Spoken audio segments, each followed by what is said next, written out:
zaman sekarang penyebab anak mengalami tantrum itu beragam. Salah satunya yaitu penggunaan gadget atau handphone. Kita sebagai orang tua dan guru harus tahu cara menghadapi anak yang mengalami tantrum. Sebagai ketua pelaksana, saya ingin menyampaikan rasa terima kasih saya yang sangat mendalam kepada semua orang yang telah hadir pada kesempatan ini untuk menghadiri seminar ini, yaitu menghadapi anak tantrum dengan senyuman. Semoga seminar ini dapat berlangsung dengan lancar dan bermanfaat untuk kita semua. Kemudian itulah yang saya dapat sampaikan pada kesempatan kali ini. Selamat mengikuti seminar ini berakhir. Sekian dari saya. Wassalamualaikum warahmatullahi wabarakatuh.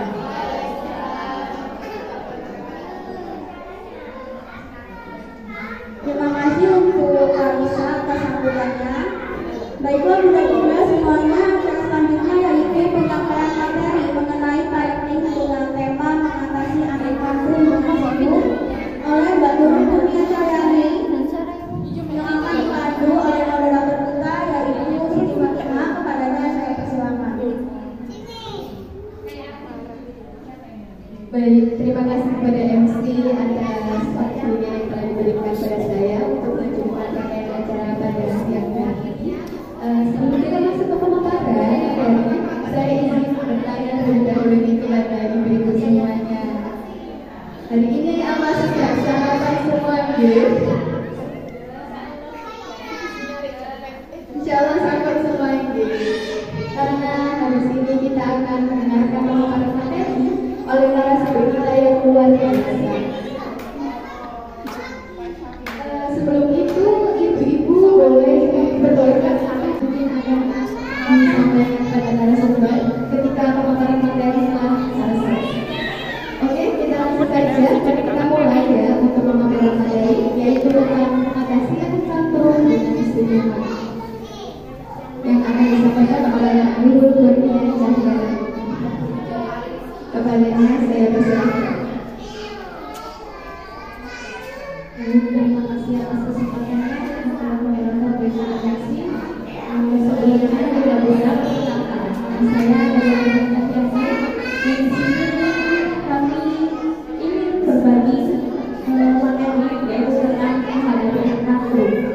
Nah, di sini kan kita tahu tantrum itu pasti terjadi. Setiap anak itu pasti namanya fase tantrum. Nah, apa sih yang penyebab dari anak tantrum itu ada dari karena ia ingin sesuatu, ia ingin berhubungan dan sebagainya. Nah, sebelum saya lanjutkan ke materi, di sini saya ingin menekankan bahwa kami datang dari kampus Universitas di Surabaya. Kami mahasiswa semester 5 jurusan PDPAU, di mana kami mendapatkan tugas untuk membagikan ilmu dari parenting terhadap budak-budak sekalian. Dan di sini saya tekankan kami tidak bermaksud untuk mengajari ataupun menggurui budak-budak karena kalau dilihat dari secara pengalaman jelas budak-budak di sini lebih berpengalaman dari kami yang belum menikah bahkan belum punya anak. Di sini kami hanya sebagai guru saja atau calon guru bagaimana menghadapi anak tantrum. Sebelum kita ke materi, kita harus tahu dulu apa sih pengertian dari tantrum. Nah, tantrum ini kan adalah fase di mana anak itu tidak bisa manajemen emosinya, tidak bisa menyampaikan apa sih emosi yang ada dalam dirinya. Dia tidak bisa mengendalikan, tapi dalam dirinya itu bergejolak. Dia kayak ingin sesuatu tapi tidak bisa menyampaikan dengan baik. Makanya anak tantrum itu seringkali ia marah, berteriak-teriak. Seperti tadi mungkin Bu Lisa sudah mengalami. Tadi ada salah satu muridnya yang sedang tantrum, ia sedang berteriak, marah karena ingin sesuatu yang kita tidak tahu apa maksudnya.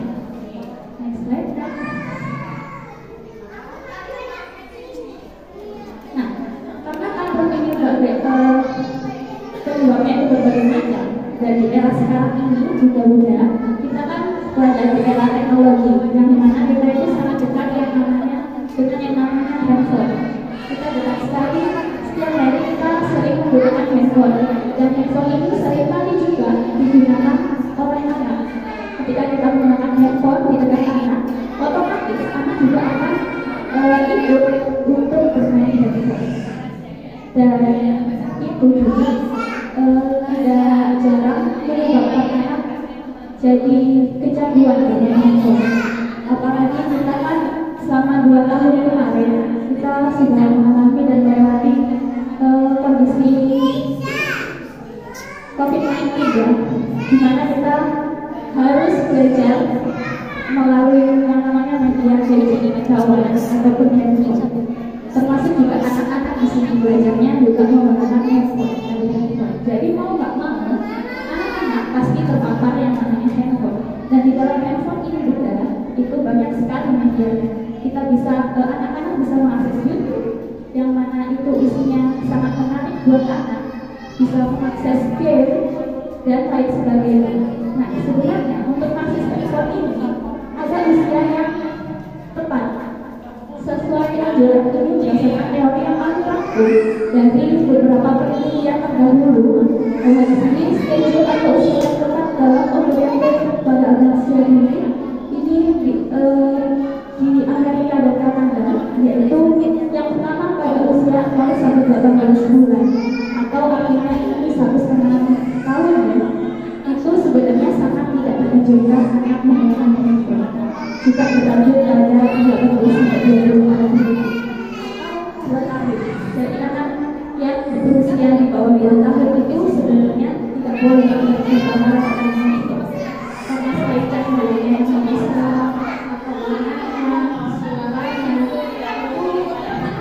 belum saatnya untuk diterima oleh anak.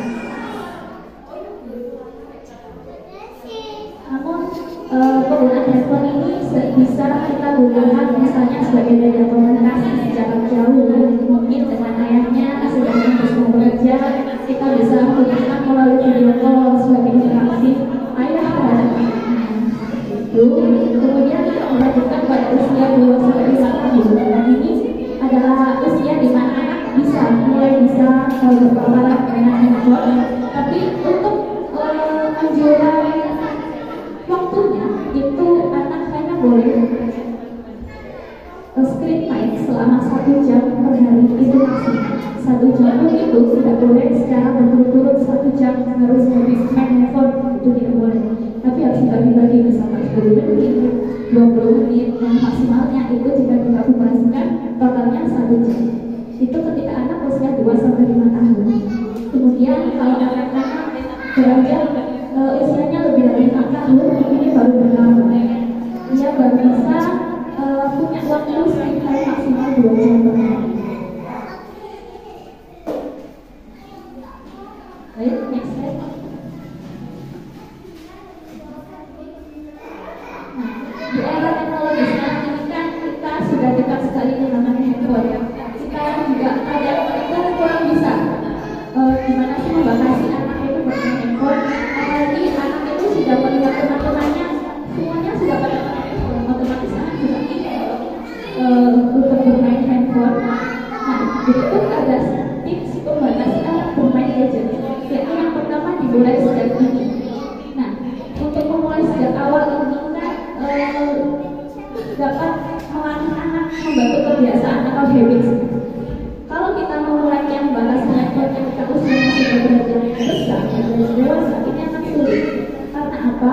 Karena anak sudah terlanjur kebiasaan. Jadi kalau kita membatasinya di usia yang sudah besar, kita mulai melarang untuk bermain handphone, sedangkan dia sudah terbiasa untuk bermain handphone, ini adalah menjadikan akan sulit sekali untuk kita membatasi di usia yang dewasa. Makanya saran yang tepat yaitu kita mulainya sejak dini. Kemudian kita negosiasi dengan anak yang lebih tua. Nah, ini biasanya anak yang lebih tua itu memang lebih sulit ketika tiba-tiba kita memberikan pembatasan dalam penggunaan dirinya. Maka ini orang tua diperlukan untuk komunikasi yang tepat yang baik. Kita bisa membuat aturan bersama. Dimana kalau kita membuat aturan kepada anak jangan main handphone, aturan itu juga harus berlaku untuk kita sebagai orang tua atau guru untuk tidak bermain handphone di dekat anak. Selanjutnya kita bisa meletakkan gadget saat bermain bersama anak. Kalau kita sudah membuat aturan sama anak jangan main handphone. Kalau kita sendirinya main handphone, apalagi dengan anak, itu kan sangat tidak masuk akal, sangat tidak relevan. Kita membuat aturan untuk tidak bermain handphone kepada anak, tapi kita sendiri melakukan, itu kan tidak baik. Selanjutnya, bermain dengan anak di luar rumah. Mengajak anak bermain di luar rumah ini bisa menjadi salah satu alternatif anak bisa berkegiatan selain bermain handphone. Anak itu karakteristiknya kan aktif, unik, dan dia punya budaya masing-masing. Anak itu lebih suka bermain di luar daripada dia di rumah sebenarnya. Tapi kalau dia sudah terpapar yang namanya handphone, itu kadang susah untuk diajak main keluar dulu. Dan selanjutnya kita bisa membuat zona bebas gadget di rumah. Misalnya apa ya? Kita sudah bisa bikin schedule untuk main handphone hanya di waktu weekend atau hari libur. Nah, di waktu weekend dan hari libur itu baru dibolehkan. Selain itu kita tidak perlu memegang handphone apalagi berapa. Lainnya kita juga bisa menggunakan aplikasi pembatas dan juga mengatur jadwal dan saat bermain gadget.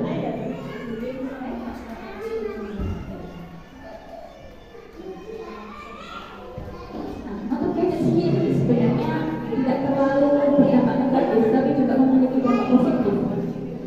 Di mana era teknologi sekarang semuanya sudah menggunakan handphone, jadi manfaat handphone sendiri itu ada banyak yang pertama sebagai media komunikasi. Yang tadi sudah saya sebutkan bahwa handphone itu bisa menjadi media untuk komunikasi jarak jauh. Misalkan kakek neneknya, ayahnya sudah bekerja, tapi kita bisa tetap memberikan ruang interaksi anak dengan keluarga yang lain. Selanjutnya sebagai media hiburan. Media hiburan ini tadi contohnya seperti YouTube ataupun game online, game belajar, dan game itu di Indonesia sebenarnya ada banyak game yang beredukasi juga. Jadi anak-anak itu nggak hanya bermain game yang tembak-tembak saja atau pukul-pukulan, itu bisa memberikan dampak kepada dia juga. Selanjutnya sebagai media pembelajar ini sudah jelas seperti yang kita sudah lewati beberapa tahun silam, 2 tahun kemarin di saat pandemi COVID, kita bisa menggunakan Zoom Meeting sebagai media pembelajaran anak pada jarak jauh. Selanjutnya sebagai sumber informasi. Informasi ini bisa juga didapatkan dari YouTube, namun dengan konten-konten yang beredukasi. Sehingga ketika anak melihat atau menonton YouTube, dia mendapatkan informasi baru. Next slide.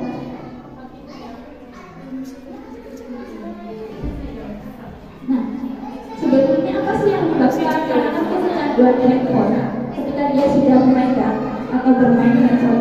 Jadi yang pertama ada rasa keingin-tahuan yang tinggi. Jadi mudah-mudahan sekalian, anak usia dini ini kan memang pada kodratnya sudah dia itu memiliki rasa ingin tahu yang tinggi, sudah karakteristiknya bahwa dia itu ingin tahu apa sih ini tuh gimana sih cara pakainya, ini kalau dipencet gini kok bisa berubah sih wayangnya. Nah itu dia kan terus dirinya itu terstimulasi untuk terus mencari tahu sehingga apa sih yang ada di dalam handphone. Selanjutnya adalah dari pemberian contoh yang kurang baik dari orang tua. Seperti yang saya sebutkan tadi, bahwa jika kita ingin anak kita belajar handphone, maka itu harus dimulai dari kita sendiri. Kita sebagai guru, kita sebagai orang tua, itu harus memberikan contoh yang baik kepada anak. Kalau kita ingin anak kita kecanduan handphone, gak teriak-teriak minta main handphone, maka langkah awal itu kita harus memberikan contoh yang baik kepada anak. Karena pada dasarnya anak itu memiliki sifat yang berubah-ubah.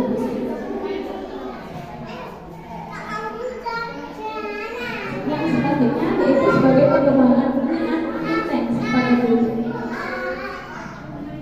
Nah, seperti yang kita ketahui kan di dalam gadget ini tersedia berbagai sekali macam aplikasi hiburan yang itu bisa menarik minat anak. Apalagi ada YouTube, ya itu YouTube isinya kontennya itu banyak sekali. ada juga kita isinya itu memang video anak-anak, ada juga yang isinya itu tentang hobi, dan itu bisa sebagai jalur minat kita. Next slide.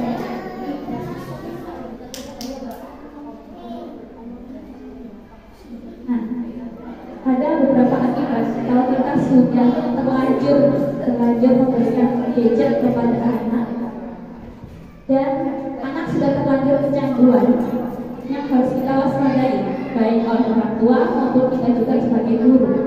Di sini yang pertama yaitu ketika anak diasihkan dengan gadget, anak jadi kehilangan minat dalam kegiatan lain. Ini juga terjadi pada kasus keponakan saya ya. Keponakan saya itu juga adalah anak usia dini, usianya 3 tahun, yang dia itu juga sudah kecanduan gadget. Dia sudah sering sekali bermain gadget, dan saat dia bermain gadget itu kalau saya ajak main kegiatan lain itu anaknya nggak mau, karena dia sudah terlalu kasih main handphone sendiri. Kalau kita ajak, yuk main di luar ya, dia nggak mau, tetap fokus dengan handphonenya sendiri. Karena handphone itu sudah terlalu dekat dan sebagai untuk media buat dia bermain, dia sudah nyaman untuk main handphone sendiri, dia sudah nyaman, dia nggak perlu berkegiatan di luar, itu dia sudah malas.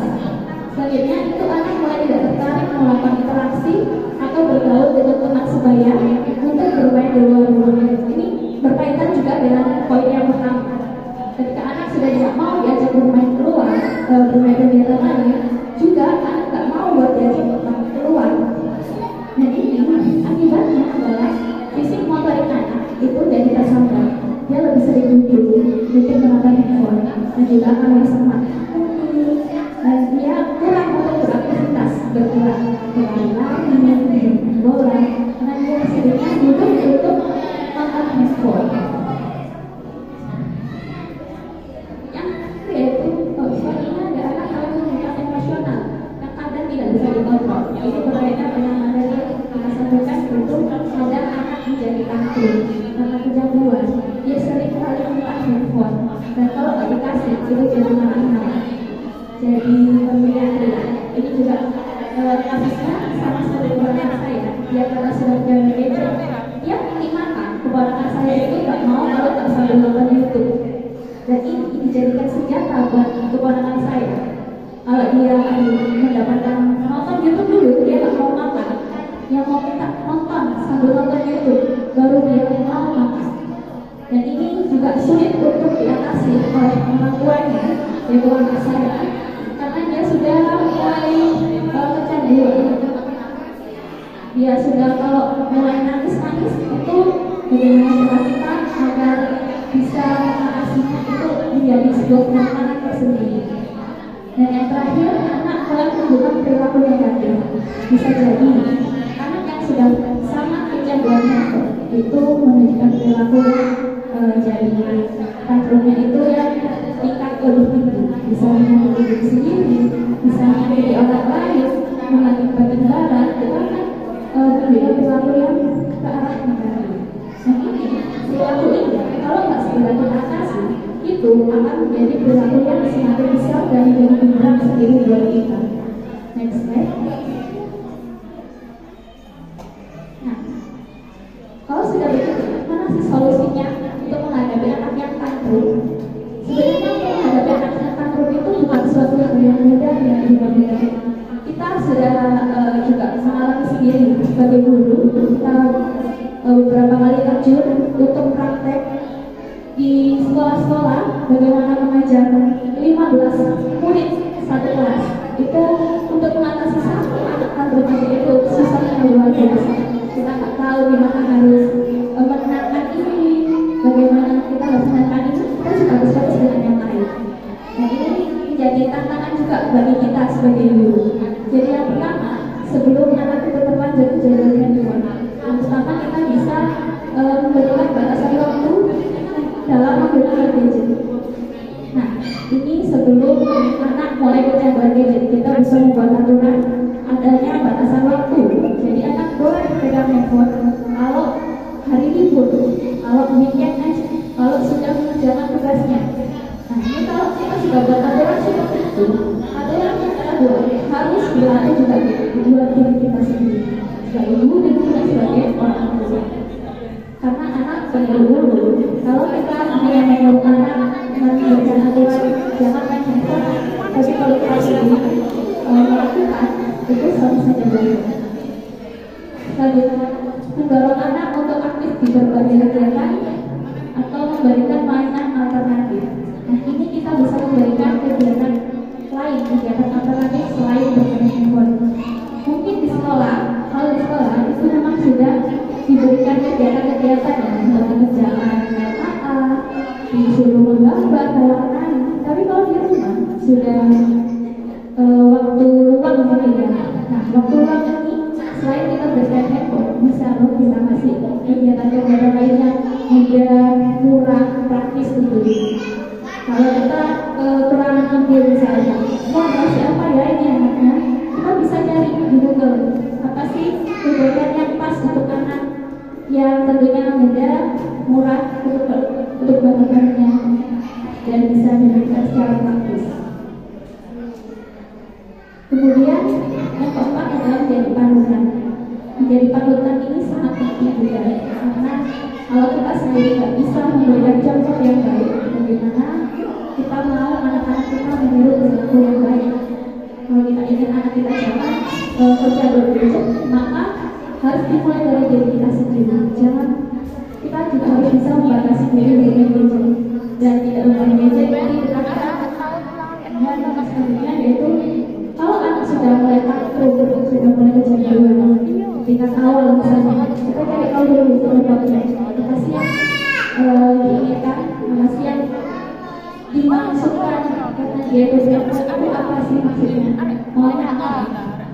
Dan tujuan kita untuk mengatasi takut ini adalah kita harus memberikan pengertian anak bahwa apa yang dia inginkan itu tidak bisa selalu didapatkan.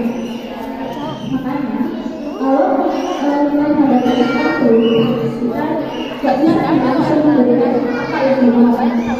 Misalkan anak maunya main handphone, kalau kita langsung memberikan handphone, detik itu juga mungkin anak juga. Tapi di berikutnya anak akan mengulangi hal yang sama dan akan menjadikan hal tersebut senjata. Dalam tanda kutip akan menjadikan senjata untuk diulangi lagi di usia yang baru. Wah, kalau otomatis saja bisa kok dipaksin, makanya kan anak saja seperti itu ya. Kemudian tetap dampingi anak saat ia sedang takut. Anak yang sedang takut itu sebenarnya hanya membutuhkan konsistensi, membutuhkan pendampingan. Kalau kita bisa membiarkan emosinya keluar terlebih dahulu, lalu kita kita tetap dampingi anak ketika ia takut, dan kita baru bisa memberikan penjelasan ketika sudah mulai mengalir. Ketika ia sudah bertenang, baru kita bisa mulai memberikan pengertian bahwa ini anak itu tidak penting. Kalau main handphone terus itu nanti matanya bisa rusak seperti itu. Dan yang terakhir yaitu orang tua harus tegas. Orang tua ini artinya ayah dan ibu. Kita nggak bisa buat aturan yang hanya bisa dilakukan oleh ibu saja atau sebaliknya ayah saja. Kalau ibunya melarang, ayah itu juga harus melarang. Kalau salah satunya melarang dan salah satunya memperbolehkan, ini kan jadinya nggak sinkron. Bisa membuat anak jadi bingung mau mengikuti yang sama, atau bisa jadi dia punya pendukung, punya pahlawan lain kalau dia ingin sesuatu. Makanya di sini diperlukan kekompakan antara ayah dan ibu. Dua-duanya harus sama-sama memiliki komitmen untuk membatasi anak bermain gadget. Next slide. Sudah. Materi yang saya sampaikan dan teori kali ini sudah selesai disampaikan. Nah, sebenarnya saat ini adalah sesi tanya jawab. Namun mengingat pengalaman dan juga ilmu yang kami dapatkan pada kali ini masih sedikit dan terbatas. Mungkin budaya di sini ada yang mau berbagi atau sharing pengalamannya untuk dalam menghadapi anak kartu, adakah yang mau? Mungkin bisa jadi pembelajaran juga buat kita, jadi ilmu baru juga buat kita. Gimana sih caranya menghadapi hal itu? Adakah yang ingin berbagi pengalamannya ketika menghadapi anak tantrum? Kalau anak dari satu saja itu pun sudah sangat luar biasa. Di sini saya minta pengalaman dari muda-muda sekalian, gimana sih mengatasi anak tantrum ketika di rumah.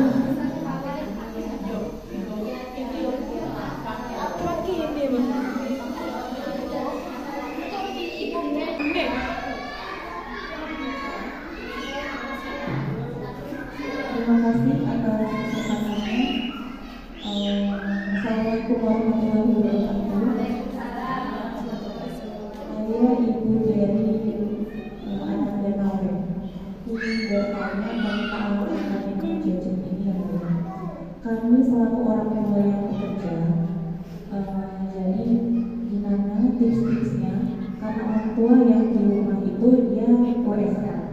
Kemudian penggunaan gadget itu semakin sering, entah itu Zoom atau laptop lah, minimal handphone, jadi harus stay dengan WA sehingga terkoneksi dengan urusan pekerjaan.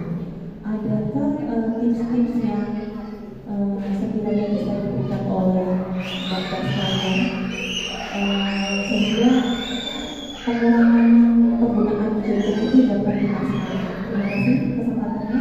Wassalamualaikum warahmatullahi wabarakatuh. Ya, mungkin untuk memang WFH itu memang kalau tidak berkaitan dengan yang namanya gadget, laptop ataupun memang kebutuhan manusia. Kita nggak bisa kalau nggak yang namanya pegang semua, karena itu kebutuhan kerjaan. Ini kalau menurut saya kita bisa menggunakan ruang pribadi. Jadi kalau kita waktunya bekerja di rumah, kita gunakan ruang pribadi itu dan tutup pintunya. Jadi anak tidak tahu kalau kita berkomentar dan misalnya seperti itu. Dan kalau anak bicara kita, itu kita bisa tinggalkan dulu ruangannya dan kita yang mengambil inisiatif. Jangan sampai anak yang mengambil kita di dalam ruangan yang kita bermain gadget. Ataupun kalau anak sudah terlanjur masuk, kita berikan pengertian bahwa ini mama sedang bekerja, mama nggak sedang mainan di sekolah, mama ini keperluan pekerjaan. Mungkin itu yang bisa saya sampaikan dan saya jawab yang entah itu bisa efektif atau berlaku di kehidupan anak. Pada kenyataannya saya tidak tahu. Itu mungkin hanya gambaran yang bisa saya berikan. Bisa diterima gambarannya. Terima kasih mudah-mudahan sekalian atas perhatiannya dan terima kasih saya ucapkan mewakili teman-teman yang sudah datang dan menyempatkan waktunya ke sini untuk pemenuhan tugas kami, karena sangat berterima kasih banyak dan terima kasih sudah berkontribusi untuk bertanya juga. Sekian dari saya. Wassalamualaikum warahmatullahi wabarakatuh.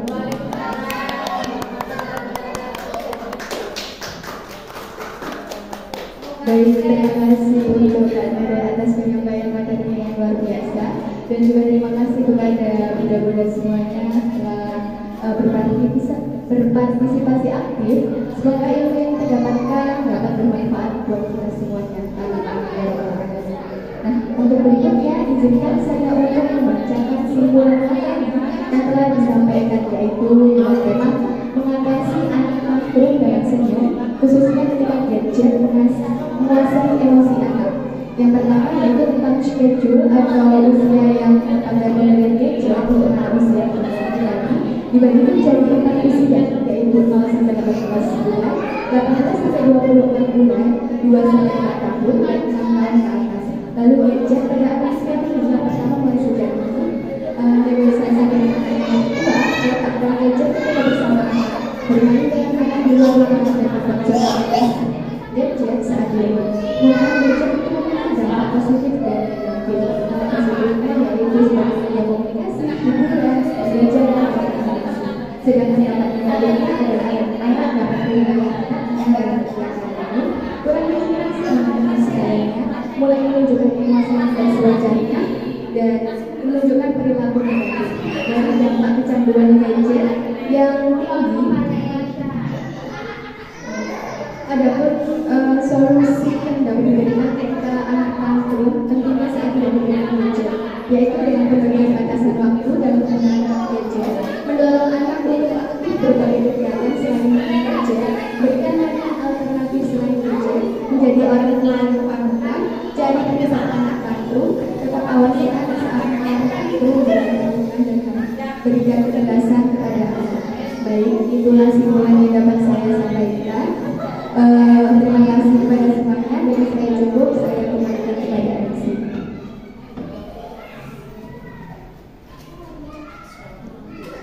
Baik, terima kasih Mbak Pratin dan Mbak Nurul. Sebelum kita akhiri acara kali ini, kita akan ada sesi foto bersama terlebih dahulu yang akan dipandu oleh si dokumenter